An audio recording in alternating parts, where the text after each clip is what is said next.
3.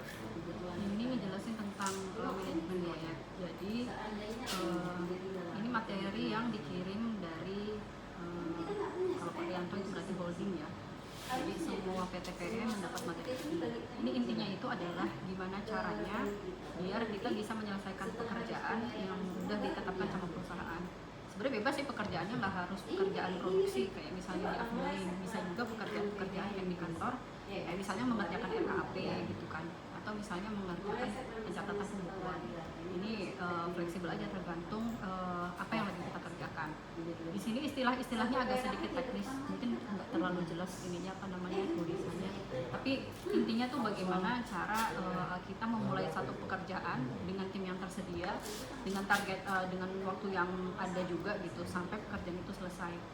Ini karena apa namanya pematerinya kayaknya Gen Z atau misalnya lebih apa ya lebih ahli di masalah teknologi, jadi istilahnya itu banyak tentang istilah teknologi, cuma akan saya sederhanakan.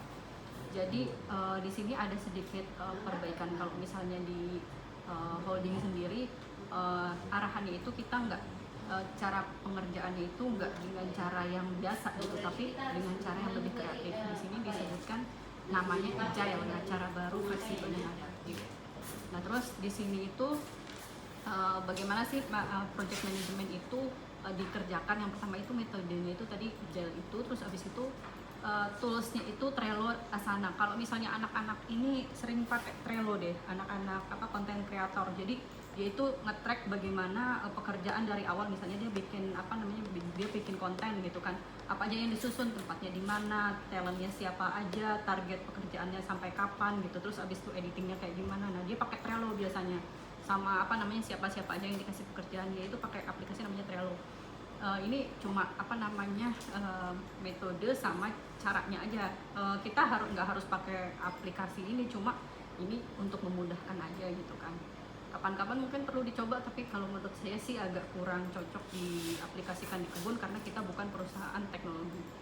Kemudian yang berikutnya mengenai agile sama scrum. Tadi kan kalau dari sisi holding perkebunan kan maunya cara pendekatan kita ketika mengerjakan proyek itu nggak lagi dengan cara lama, pengennya dengan cara baru. Istilah barunya itu sekarang adalah agile dan scrum. Nah, agile itu sendiri adalah mindset atau pendekatan project yang dia itu lebih ke bagaimana biar target dari pekerjaan kita itu bisa diselesaikan dalam waktu yang efektif dengan sumber daya yang tersedia, jadi tidak memakan banyak biaya dan segala macam. Kemudian scrum itu adalah framework atau metode yang paling populer untuk menerapkan agile. Jadi apakah bisa metodenya selain dengan scrum, dengan cara scrum, bisa juga gitu, bisa aja gitu. Cuma di sini yang lagi dijelaskan itu Nah di sini dijelaskan scrum adalah framework paling populer di agile karena strukturnya jelas dan mudah dipahami. Framework ini punya 3 komponen utama yang harus dipahami, itu roles, event, dan artifacts. Nah di sini roles-nya itu ada project owner. Kalau di sini mungkin asisten ya. Jadi kalau misalnya di afdeling 1 berarti project ownernya asisten afdeling 1. Kemudian kalau misalnya di tata usaha berarti project ownernya asisten tata usaha. Kemudian Scrum Master ini tugasnya memastikan tim memahami aturan Scrum, membantu menghilangkan hambatan dan menjaga agar proses Scrum berjalan dengan disiplin. Ini lebih ke krani satunya ya. Kalau misalnya di afdeling berarti mandor besar kan. Kalau di kantor berarti untuk tata usaha, krani 1 tata usaha. Kalau di SDM berarti krani 1 personalia. Kemudian developer team ini bisa terdiri programmer, desain, tester, atau siapapun yang terlibat dalam menghasilkan produk. Kalau misalnya kita produknya produk teknologi, ya pakai programmer, pakai desainer gitu. Cuma kalau kita di sini berarti dalam menghasilkan produk ya semua krani yang terlibat gitu kan. Krani krani finance, krani anggaran gitu. Ini yang terlibat dalam roles. Bagaimana tadi proyek yang kita kerjakan itu dibagi-bagi timnya. Kemudian events, di sini ada sprint planning. Di sini sprint planning itu pertemuan yang diselenggarakan pada awal setiap sprint. Berarti ini kayak semacam briefing gitu kan. Terus kemudian daily stand up itu progres laporan pekerjaan setiap hari, sekitar durasinya sekitar 10 sampai 15 menit ini untuk masing-masing anggota tim laporan ke roles-nya ini ya, ke Scrum Master berarti. Kemudian sprint review itu dilaksanakan pada setiap akhir pekerjaan. Jadi kalau misalnya udah apa namanya sudah dikerjakan, kemudian dievaluasi, itu namanya sprint review. Kemudian sprint retros itu sama dengan sprint review, namun fokusnya bersifat internal bagi tim dan pengembang. Jadi hambatan apa aja yang dikerjakan dalam ketika kita mengerjakan proyek yang sudah kita laksanakan. Terus artefak ini product backlog, daftar besar berisi semua kebutuhan produk yang dikelola oleh product owner dan terus diperbarui sesuai prioritas. Berarti ini rekaman semua pekerjaan. Kemudian sprint backlog ini memberikan fokus jelas kepada tim tentang target sprint. Jadi apa namanya, kalau misalnya kita lagi kerjain misalnya KAP, targetnya hari ini atau hari Rabu selesai gitu kan. Nah, di sini berfokus gimana caranya biar pada saat deadline yang sudah kita tentukan pekerjaan itu bisa selesai.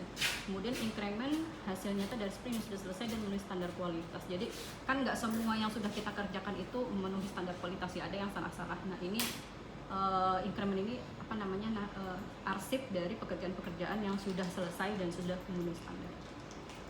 Kemudian ini sedikit tips, yaitu sebenarnya kalau tadi kata pematerinya kan manajemen proyek ini bukannya susah, bukannya nggak mungkin dikerjakan, mungkin dikerjakan, cuma biasanya dia bermasalah di masalah konsistensi. Jadi dari pemateri dia tuh bilang ya udah apa namanya, kalau kita lagi manajemen proyek bikin proyek-proyek yang kecil aja dulu, kayak misalnya proyek-proyek kecil inilah apa namanya acara 17 Agustusan gitu kan.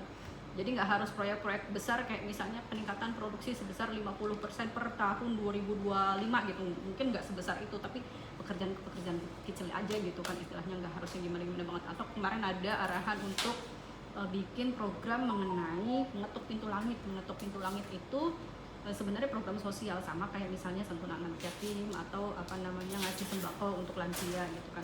Pekerjaan kecil aja dulu tapi dikerjakan secara konsisten. Yang kedua, gunakan tools digital. Ini lebih untuk masalah dokumentasi ya. Biasanya kan kita udah ngerjakan tapi kita nggak dokumentasi, jadinya nggak ada evaluasi gitu kan. Terus kemudian disiplin daily stand up. Kalau misalnya memang kita pekerjaannya adalah pekerjaan yang harus dikerjakan setiap hari, kayak misalnya Bu Titin kan masukin apa namanya update data stok gitu kan. Jadi di apa namanya di entry setiap hari gitu, di update setiap hari, nggak pun misalnya langsung dimasukin di SAP, minimal ada catatan tertulisnya. Kemudian update status ini supaya ada laporan, kayak misalnya kita kan setiap 1 bulan sekali kan diminta laporannya sama bagian akuntansi untuk masalah stok barang di gudangnya. Nah itu termasuk juga ke masalah update status. Jadi kan kita di checklist mana yang masih merah, mana yang masih kuning, mana yang udah hijau kayak gitu kan. Kemudian review rutin kalau misalnya memang ada kendala dalam masalah dari kayak misalnya kita ngomongin masalah gudang gitu ya. Kalau misalnya ada kendala dari masalah apa namanya pencatatan barang di gudang, nah nanti kita coba cek kira-kira apa sih yang menjadi kendala dalam pencatatan barang di gudang tersebut. Kayak kemarin kita dapat pemeriksaan, kemudian apa namanya ada berkas-berkas yang ternyata belum bisa kita penuhi, itu bagaimana cara kita memenuhi. Jadi inilah gunanya review rutin. Di sini disebutkan Scrum bukan tentang teori tapi tentang kebiasaan yang konsisten. Oke, mungkin segitu dulu. Kalau misalnya ada yang kurang jelas nanti bisa saya tanyakan lagi ke pemateri. Terima kasih.